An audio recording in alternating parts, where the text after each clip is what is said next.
रामेश्वर ने पत्नी के स्वर्गवास हो जाने के बाद अपने दोस्तों के साथ सुबह शाम पार्क में टहलना और गप्पे मारना, पास के मंदिर में दर्शन को अपनी दिनचर्या बना लिया था।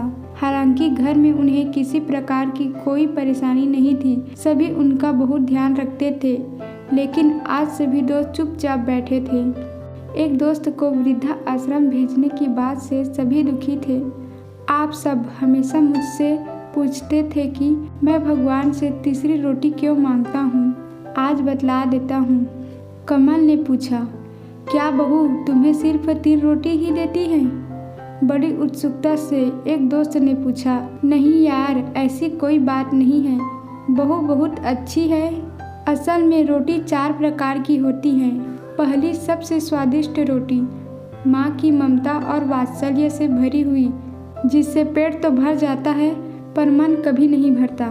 एक दोस्त ने कहा, 16 आने सच, पर शादी के बाद माँ की रोटी कम ही मिलती है। उन्होंने आगे कहा, हाँ वही तो बात है। दूसरी रोटी पत्नी की होती है, जिसमें अपनापन और समर्पण भाव होता है, जिससे पेट और मन दोनों भर जाते हैं। क्या बात कही है यार, ऐसा तो हमने कभी सोचा ही नहीं। फिर तीसरी रोटी किसकी होती है? एक दोस्त ने सवाल किया। तीसरी रोटी बहू की होती है, जिसमें सिर्फ कर्तव्य का भाव होता है, जो कुछ कुछ स्वाद भी देती है और पेट भी भर देती है और वृद्धा आश्रम की परेशानियों से भी बचाती है। थोड़ी देर के लिए वहाँ चुप्पी छा गई। लेकिन ये चौथी रोटी कौन सी होती है? मौन तोड़ते हुए एक दोस्त ने पूछा।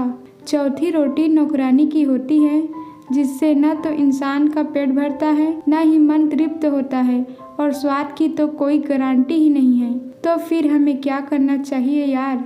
माँ की हमेशा पूजा करो, पत्नी को सबसे अच्छा दोस्त बनाकर जीवन जियो, बहू को अपनी बेटी समझो और छोटी मोटी गलतियां नज़रअंदाज कर दो। बहू खुश रहेगी तो बेटा भी आपका ध्यान रखेगा। यदि हालात चौथी रोटी तक ले ही आए तो भगवान का शुक्र करो कि उसने हमें जिंदा रखा है।